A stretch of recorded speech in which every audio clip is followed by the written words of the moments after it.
Most people believe that if a plant is sold in a nursery, recommended online, or passed down through family advice, then it must be good for the garden. That belief causes more damage than pests ever could, because some of the most harmful plants in home gardens were not accidents. They were planted on purpose. People planted them for fragrance, for beauty, for fast growth, or because someone once said, "This plant is useful." What they didn't see was what happens underground. Roots don't ask permission. Soil remembers everything. Let's start with the first plant. At number 1, mint. Scientific name, Mentha species. Mint is one of the most commonly planted garden herbs in the world.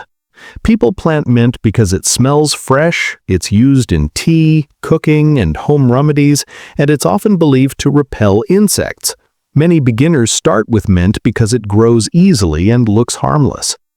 Historically, mint has been valued for thousands of years. Ancient Egyptians used it medicinally. Greeks and Romans used it for flavoring and scent. It has always been associated with freshness and cleanliness. But mint's survival strategy is the problem. Mint spreads through underground runners called rhizomes. These roots don't stay where you plant them. They travel sideways under the soil, sending up new plants far from the original spot. Over time, mint creates a dense underground network that competes aggressively for nutrients, water, and space. Other plants nearby begin to weaken not because the soil is poor, but because mint is taking more than its share. Gardens with uncontrolled mint often suffer from reduced diversity. Vegetables struggle, flowers become thin, the soil becomes dominated by one plant's root system. The safe way to plant mint is never directly in open soil. Mint should always be planted in containers, raised beds with solid barriers, or pots placed above ground. This limits root spread and protects the rest of the garden. Mint is not bad. Uncontrolled mint is. The second plant is one people plant with much bigger expectations. The number is bamboo, running bamboo varieties. Scientific name, Phylostachys species and similar runners. Bamboo is planted for privacy, fast growth, and aesthetics. People want a natural fence, a green wall, or a fast-growing screen. Bamboo promises all of that. Historically, bamboo has been one of the most useful plants known to humans. In Asia, it has been used for construction, tools, food, and art for thousands of years. Entire cultures built systems around bamboo, but always with respect and control. The problem in home gardens comes from running bamboo species.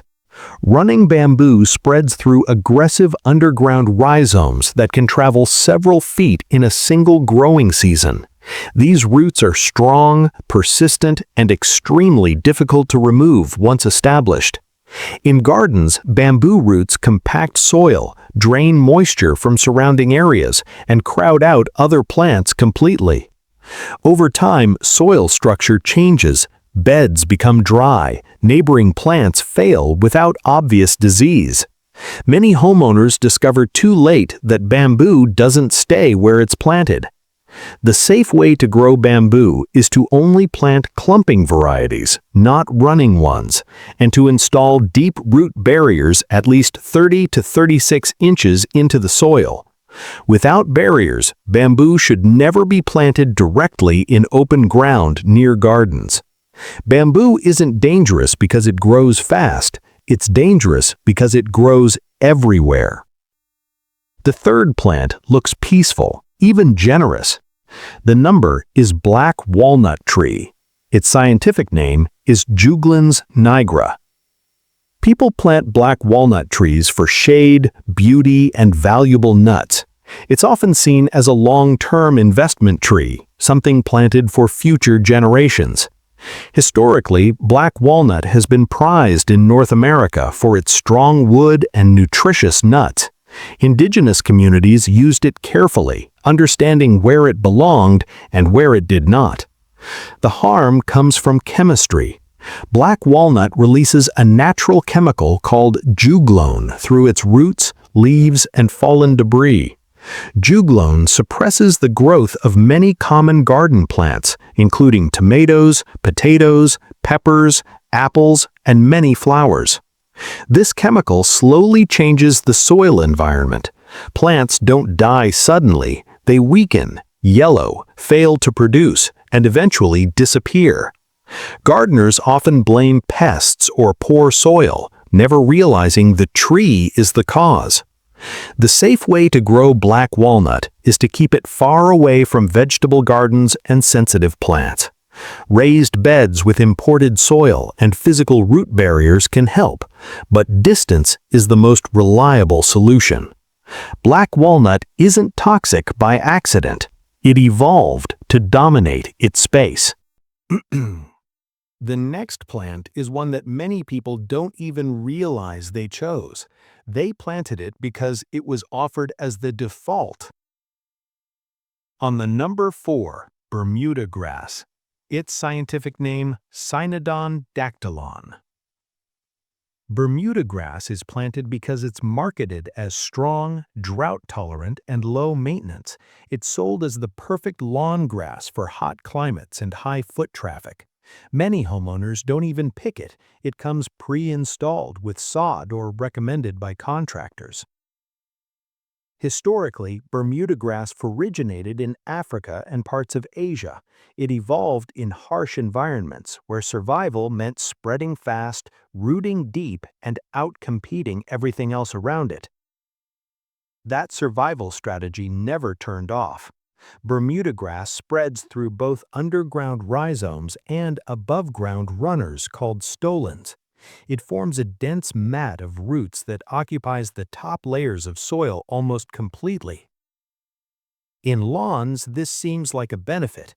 In gardens, it's a nightmare. Vegetable roots struggle to penetrate the soil. Water distribution becomes uneven. Nutrients are absorbed quickly by the grass before crops ever reach them.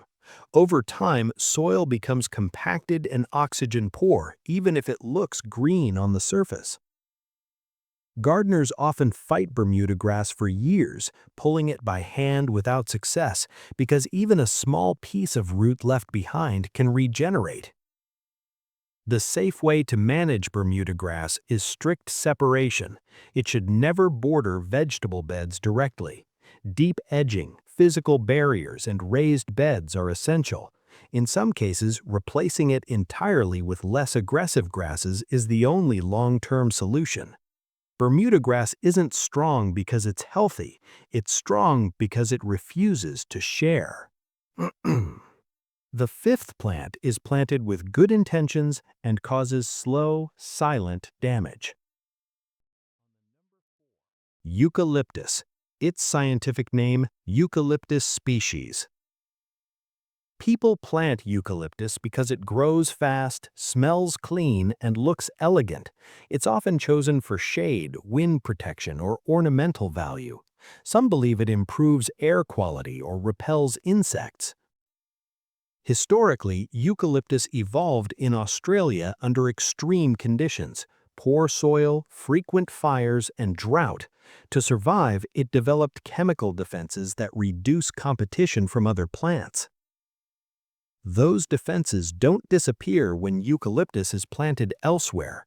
Eucalyptus trees release compounds into the soil that suppress the growth of nearby plants. Their leaves decompose slowly and change soil chemistry. Their roots absorb large amounts of water, drying out surrounding areas. Over time, gardens near eucalyptus trees show poor plant growth, reduced soil moisture, and declining biodiversity. The soil isn't dead, it's being controlled. The safe way to plant eucalyptus is distance. These trees should be placed far from gardens, crops, and mixed plantings. Regular removal of fallen leaves and deep mulching can reduce impact, but proximity will always be a problem. Eucalyptus didn't become aggressive by mistake, it became efficient. When you look at all 5 plants together, a pattern becomes clear. None of them are evil, none of them are mistakes by nature. The problem is placement. Gardens fail not because soil is weak, but because we ignore how plants interact underground. Roots compete, chemicals influence neighbors, space matters even when we can't see it. The most common gardening mistakes don't happen above ground, they happen quietly over time beneath the surface. Planting safely doesn't mean avoiding these plants entirely. It means respecting their behavior and giving them boundaries they would never choose for themselves. Healthy gardens aren't built by trends or fast growth, they're built by balance. And balance always starts below the soil.